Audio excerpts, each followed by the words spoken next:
Hi everyone.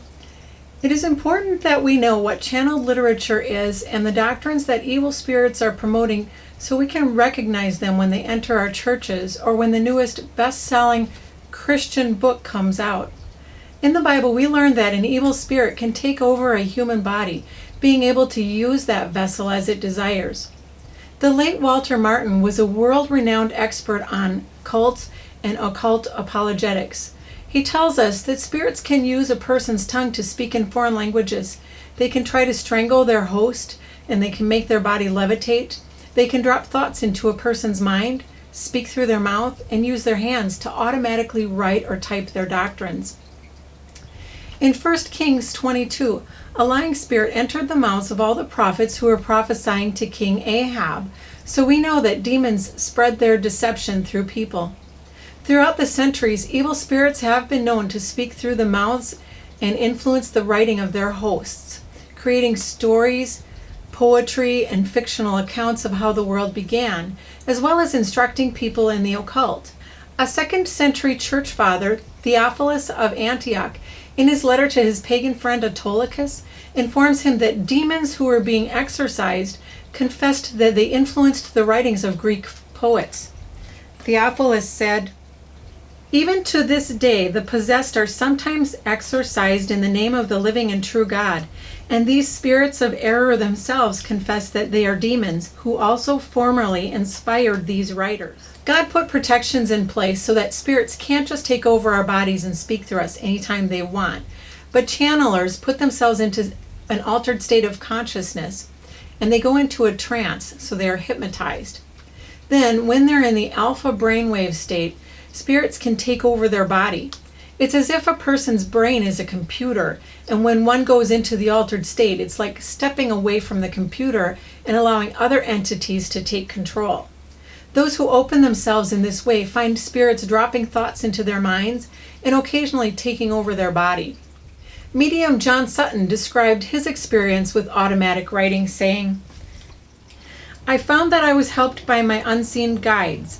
The words just seemed to materialize on the page before me as I sat with all my notes, and often I would be so astounded at aspects of the story that I would laugh out loud.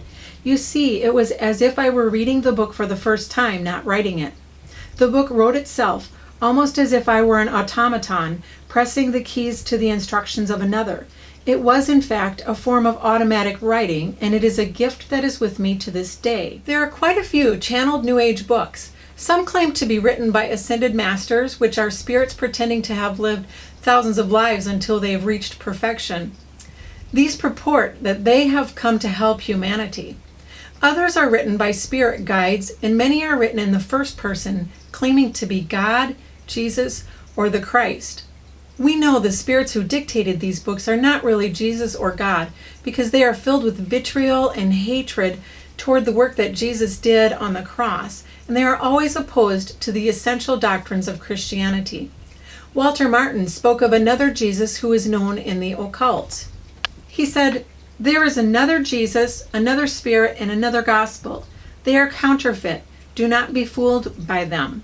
The Jesus of the spiritists is an advanced medium. The Jesus of the witches is a super witch. And the Jesus of theosophists is the creation of the world's soul. But the Jesus of the Bible is the Lord God Jehovah in human form, and that is what separates God's children forever from the kingdom of the occult." It's one thing to hear that spirit guides are evil and deceitful from Christians, and another thing to hear it from spiritists. Emanuel Swedenborg was a medium who spoke with demons, and he was a forerunner to modern spiritism. He wrote many books, claiming that the books were not written by himself, but were inspired by spirits and angels from the spirit world. He said, "Spirits, if permitted, could possess those who converse with them so utterly that they would be as if incarnated. They could speak and even write through their medium. They have sometimes, indeed often, directed my hand when writing as if it was quite their own." Swedenborg also wrote, "When spirits begin to speak with man, care should be taken not to believe them. For almost everything they say is made up by them.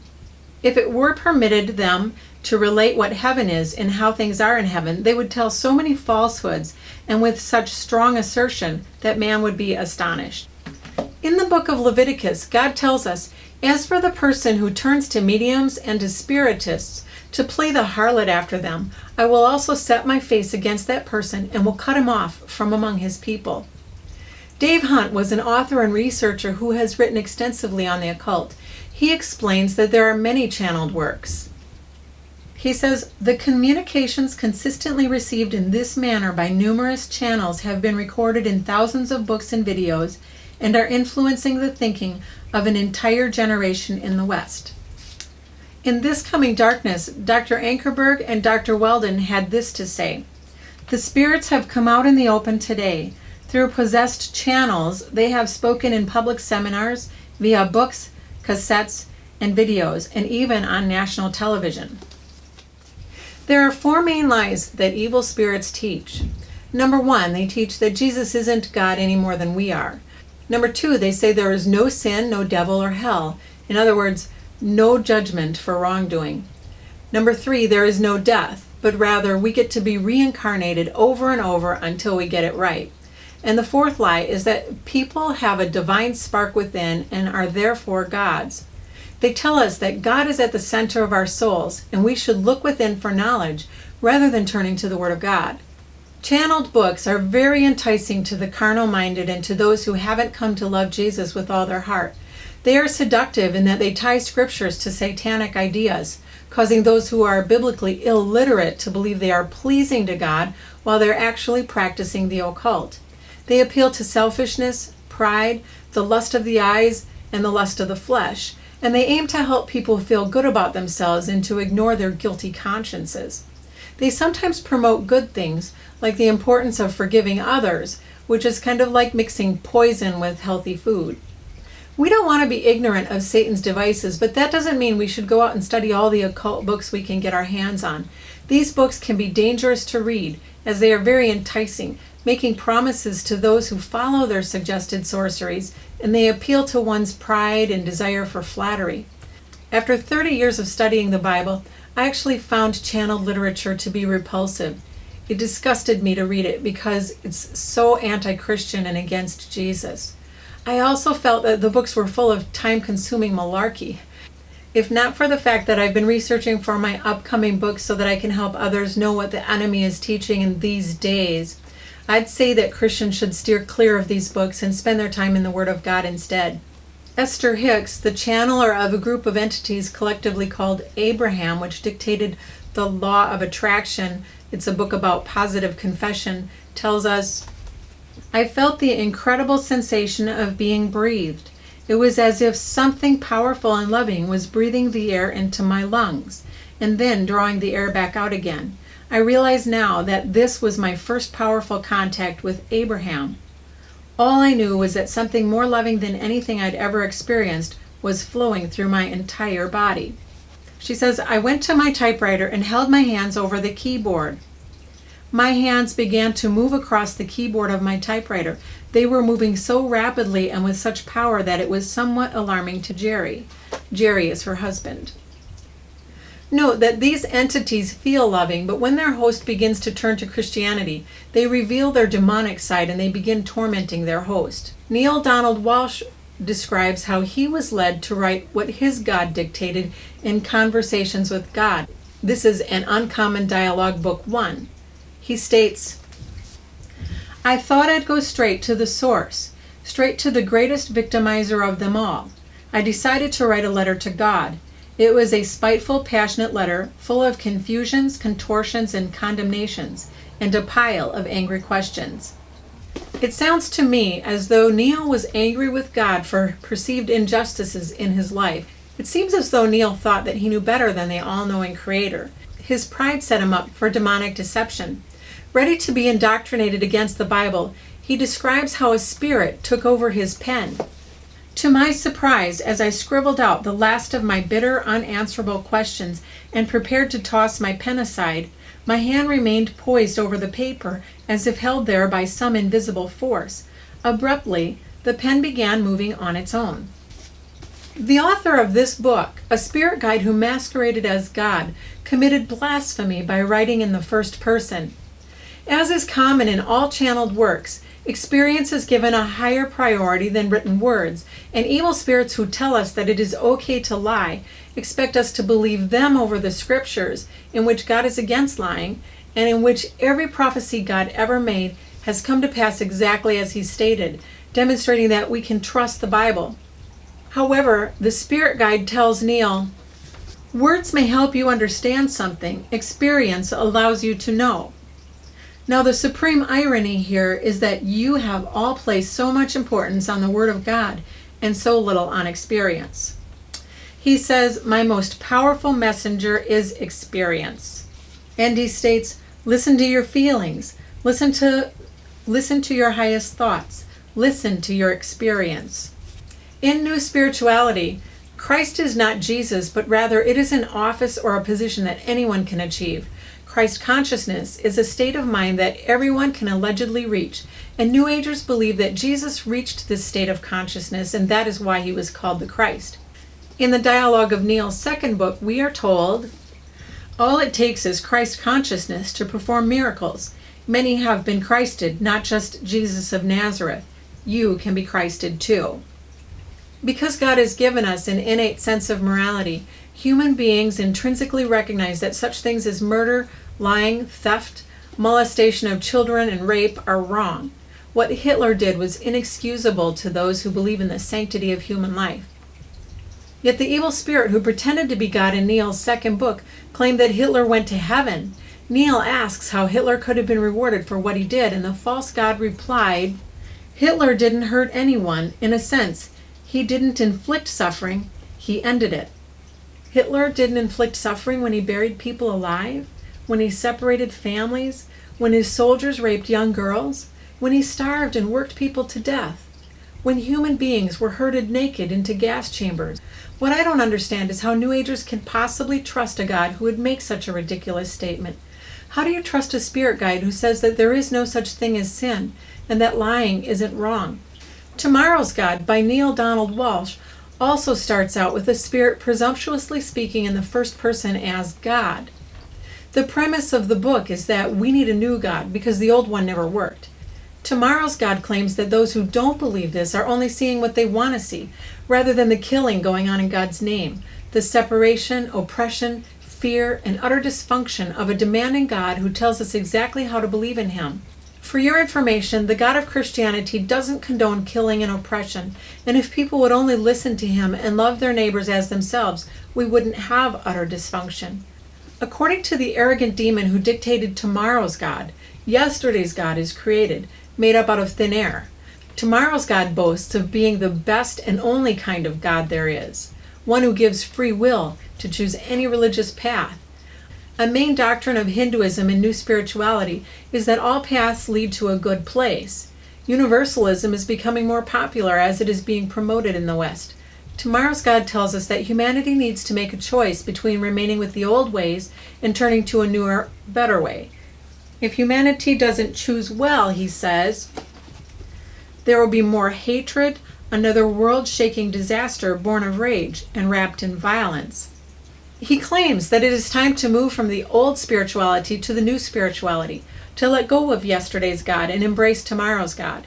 Tomorrow's God denies Christianity's essential doctrine of sin, which separates us from a holy God in whose presence not one sin can dwell. He claims that we are God and therefore God can't be separated from God. He says separation never occurred. Each of you needs to awaken, and what he means is that we all need to awaken to Godhood.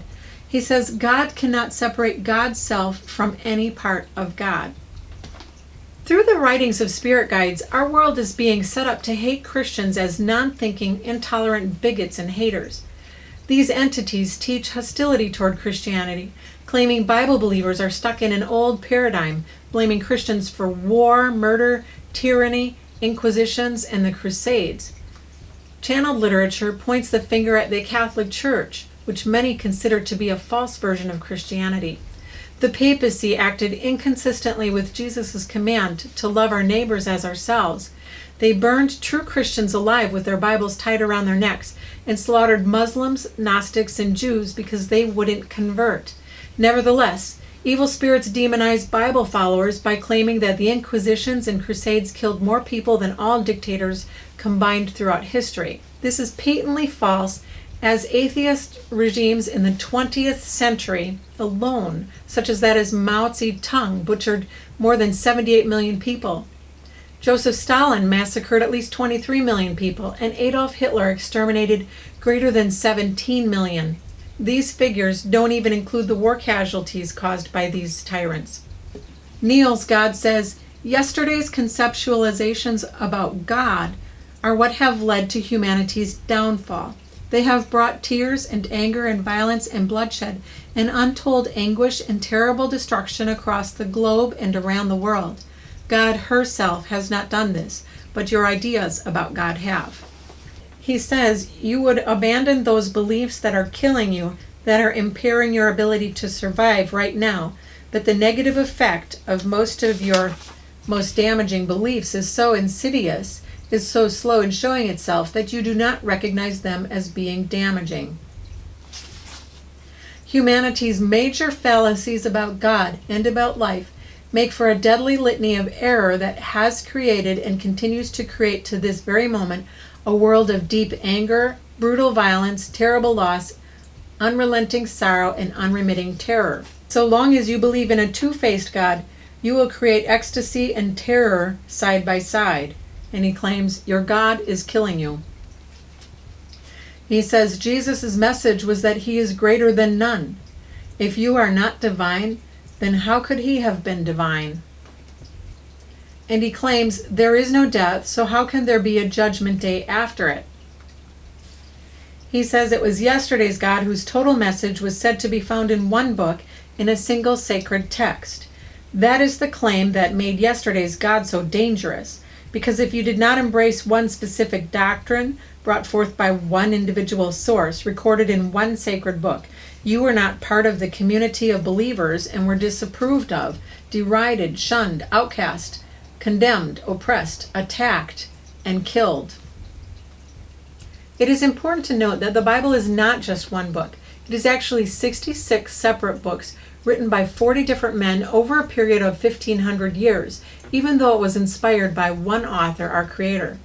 It's also right to note that Jesus never prompted derision toward others, shunning, oppression, attacking, and murdering others. If you were drowning and someone reached out to you, would you complain that that person was giving you only one way to be saved? He also says, your beliefs are based on your understanding of yesterday's God. They make up the old spirituality, which is a spirituality of separation and superiority, vengeance and violence. And then he says, there is no such thing as right and wrong. There is only what works and what doesn't work. Channeler Jane Roberts tells us how her book, Seth Speaks, was written. This book was written by a personality called Seth, who speaks of himself as an energy personality essence, no longer focused in physical form. He has been speaking through me for over 7 years now in twice weekly trance sessions. Through Jane, the spirit guide who calls himself Seth says, I do not have a physical body, and yet I will be writing a book. Jane said, my psychic initiation began one September evening. Suddenly my consciousness left my body and my mind was barraged by ideas that were astonishing and new to me at the time. On return to my body, I discovered that my hands had produced an automatic script explaining many of the concepts I had been given. In Seth Speaks, Jane tells us that her spirit guide confirms going within for knowledge. He emphasizes that truth is not found by going from teacher to teacher, church to church, or discipline to discipline, but by looking within the self. Seth teaches monism, that God is in everything. I can tell you, for example, that there is consciousness even within a nail. The atoms and molecules within the nail do possess their own kind of consciousness. Nothing exists, neither rock, mineral, plant, animal, or air, that is not filled with consciousness of its own kind. I am saying, of course, that there is no such thing as dead matter. Seth pushes reincarnation. You must die many times before you enter this particular plane of existence. There is no need to fear death, and I, who have died more times than I care to tell, write this book to tell you so. The problem is that people who believe what Seth teaches will not find out the truth until after they are dead, and by then it will be too late. Rather than admit that God created man in his own image, people in New Spirituality proclaim that man created God in his image. Seth alleges, "You have cast your idea of God, therefore, in your own image. The old concepts of God are relatively meaningless." He says, the early Hebrew God became a symbol of man's unleashed ego. God behaved exactly as an enraged child would had he those powers, sending thunder and lightning and fire against his enemies, destroying them. God, therefore, became an idea projected outward, independent of the individual, divorced from nature. He became the reflection of man's emerging ego. Panentheism, the idea that everything contained within the cosmos is God, but that God transcends the world, is at the theological foundation of New Spirituality. Seth alleges that God is in every person, whether one is a Christian or not. God is more than the sum total of all the probable systems of reality he created, and yet he is within each one of these without exception. He is therefore within each man and woman. He is also within each spider, shadow, and frog, and this is what man does not like to admit. When people go into trances, evil spirits give them sensations of unity and oneness with everything. They feel that their consciousness is united to all of creation, as well as with every person and with all spiritual beings. They are also given illusions of light and sensations of love. Seth claims that the belief in good versus evil, like the duality of Christianity where God is separate from his creation, is harmful to the idea of monism, that all is one.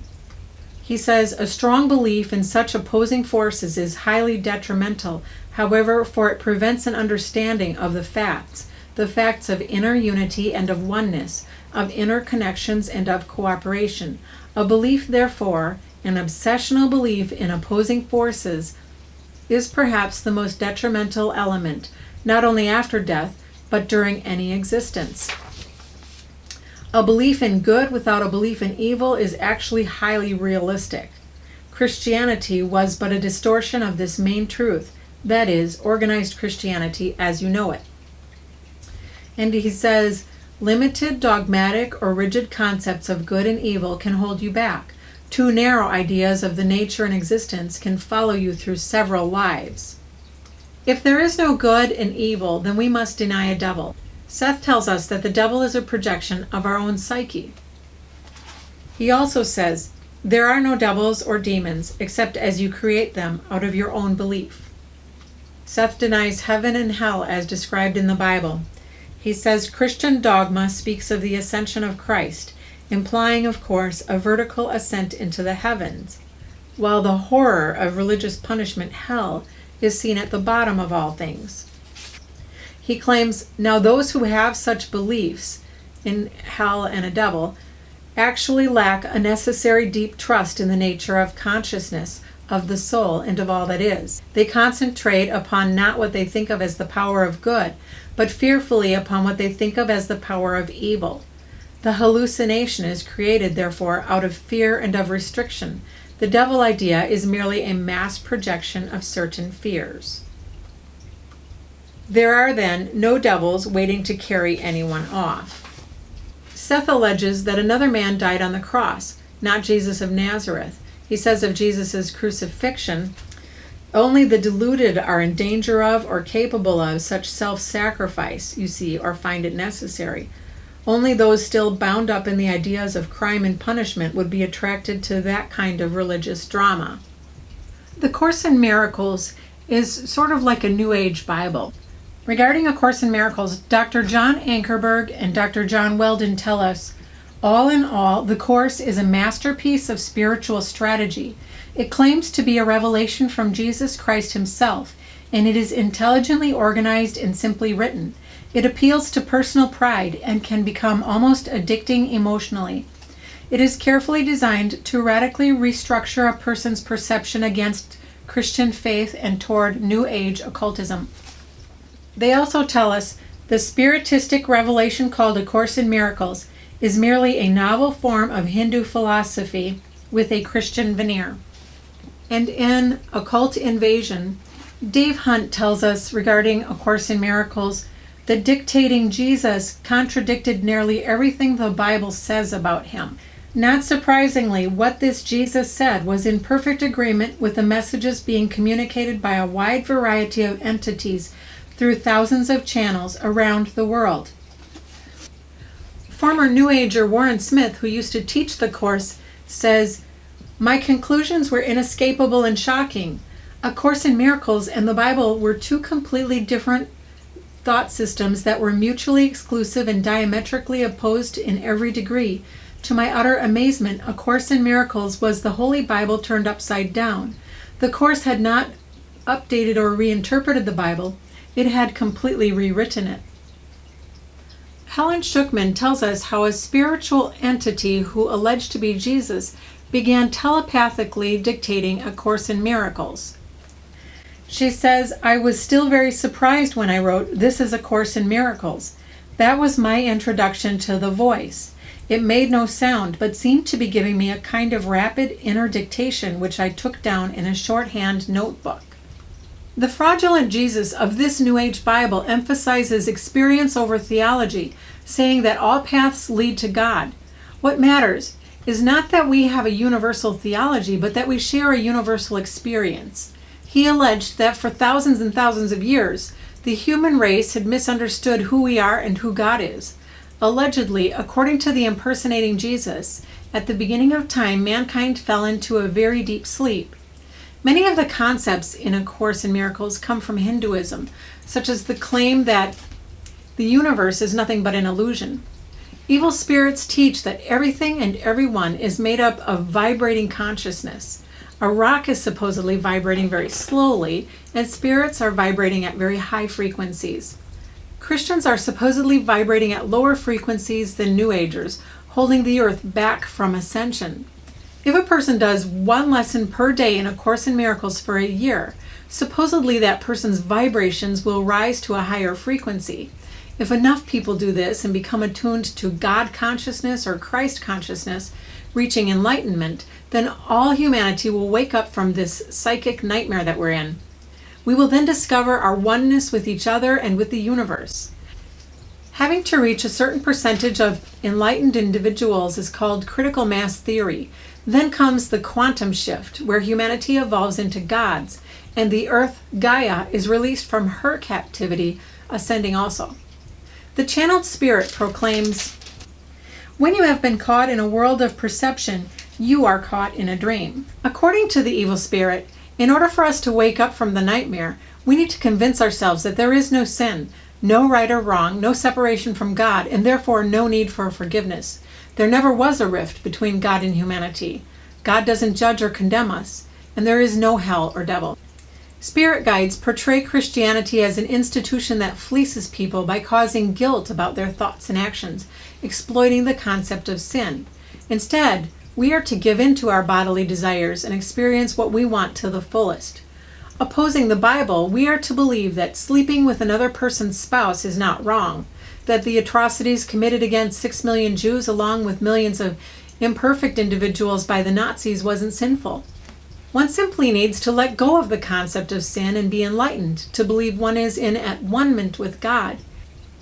At-one-ment is a demonic play on the Christian word atonement, where Jesus' sacrifice pays the penalty of death that we deserved and reconciles us to a holy God. All that exists in new spirituality is a mushy kind of love that never disciplines us, like an overly permissive parent. The phony Jesus of A Course in Miracles strokes our egos, telling us, "You are the work of God, and His work is wholly lovable and wholly loving. This is how man must think of himself in his heart." He says, "The purpose of the atonement is to restore everything to you, or rather, to restore it to your awareness, because we're supposedly in this illusion." As if sin isn't what separates us from a holy God, as if it is only our sense of separation that keeps us from the Lord, the impersonating Jesus says, "A sense of separation from God is the only lack you really need to correct."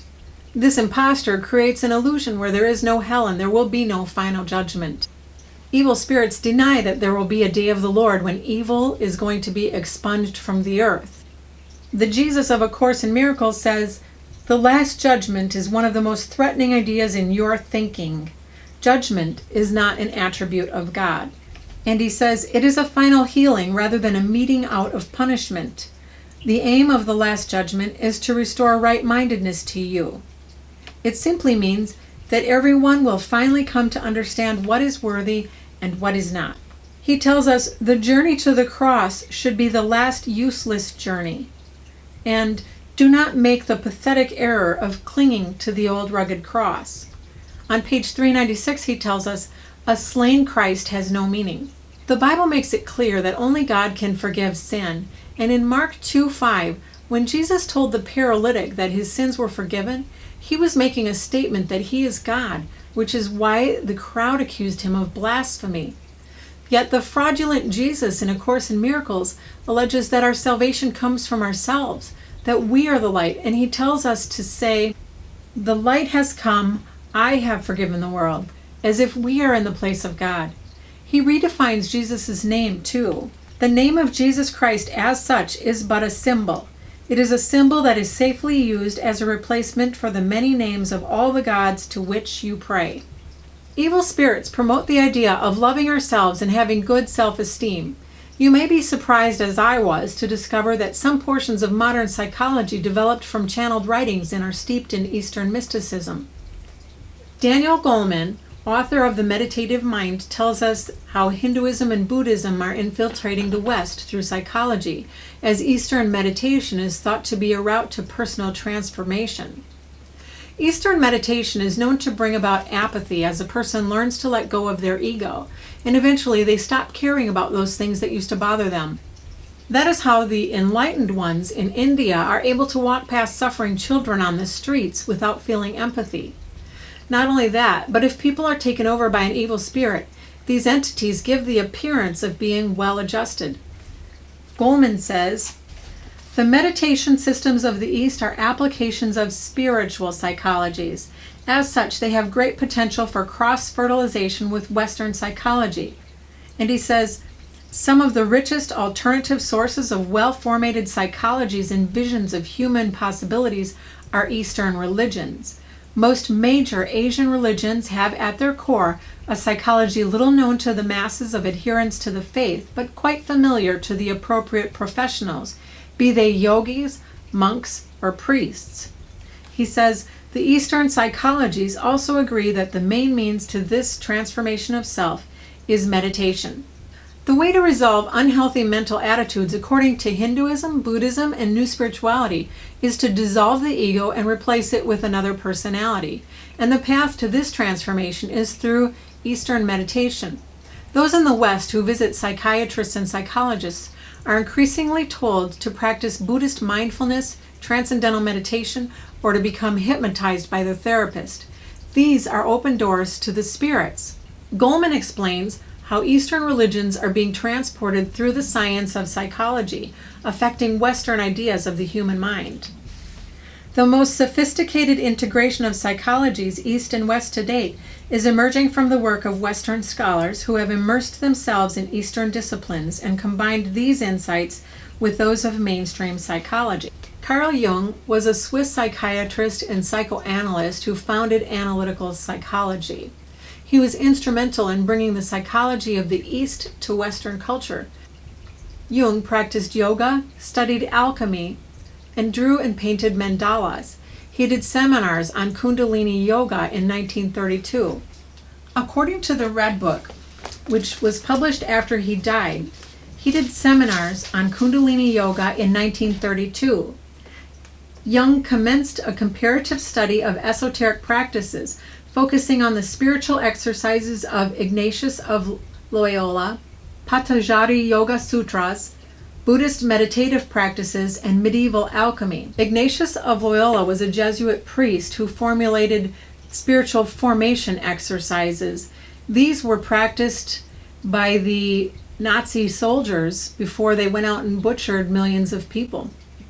Daniel Goleman further tells us, Jung's writings form a major bridge between the psychologies of the East and the West. Given his occult activities, it isn't surprising that Jung admitted to speaking with spirits and having a spirit guide named Philemon. He spoke of his first encounter with this entity in his book Memories, Dreams, and Reflections. Jung says, Philemon represented a force which was not myself. I held conversations with him, and he said things which I had not consciously thought, for I observed clearly that it was he who spoke, not I. It was he who taught me psychic objectivity, the reality of the psyche. He was a mysterious figure to me. At times he seemed to me quite real, as if he were a living personality. To me, he was what the Indians call a guru. When Carl was sitting with an elderly Indian, a friend of Gandhi's, the Indian told him of his personal spiritual guru, a spirit guide who pretended to be Shankaracharya, the commentator of the Hindu Vedas who died centuries earlier. The Vedas are the Hindu scriptures, and the Hindu man told Carl, there are ghostly gurus too. Most people have living gurus, but there are always some who have a spirit for a teacher. Carl continues to tell of another spirit guide who approached him, one whom he called Ka. He tells us, Ka's expression has something demonic about it. Philemon had a lame foot, but was a winged spirit, whereas Ka represented a kind of earth demon or metal demon. In the Red Book, we find that Jung enjoyed reading books by Nietzsche, Schopenhauer, Swedenborg, and other writers on spiritualism, and he took part in seances with his cousin who had mediumistic abilities. Jung utilized automatic writing, collaborated with Sigmund Freud, who was into seances, and he had extensive experience studying mediums in trance states and had conducted experiments with automatic writing. Additionally, Carl wrote about what appears to be his own demonic possession. He spoke of a morbid personality, which he called personality number 2, whom he felt enter him. His first personality, number 1, wanted to be free of the melancholy and isolation of personality number 2. Personality number 2 pursued religious reflections in solitude and in the state of communion with nature and the cosmos. And this personality felt as if a long dead yet perpetually present spirit had entered the room. What did Carl's spirit guides teach him? According to an article on Wikipedia, Carl believed that mysticism would lead one to discover the God within, a journey that could unite all religions. The article says, Jung's interest in philosophy and the occult led many to view him as a mystic. Based on his study of Christianity, Hinduism, Buddhism, Gnosticism, Taoism, and other traditions, Jung believed that this journey of transformation, which he called individuation, is at the mystical heart of all religions. It is a journey to meet the self and at the same time to meet the divine. So we learned that spirits who are antagonistic to Christianity are also behind Eastern psychology, and that the science is being incorporated into Western psychology. That is why psychologists promote hypnosis and Eastern meditational techniques, which open a portal for spirits to inhabit our bodies and or to drop thoughts into our minds. Most theologians believe that born-again Christians cannot be demon-possessed. It seems that some, though, who profess to be Christian are writing channeled books.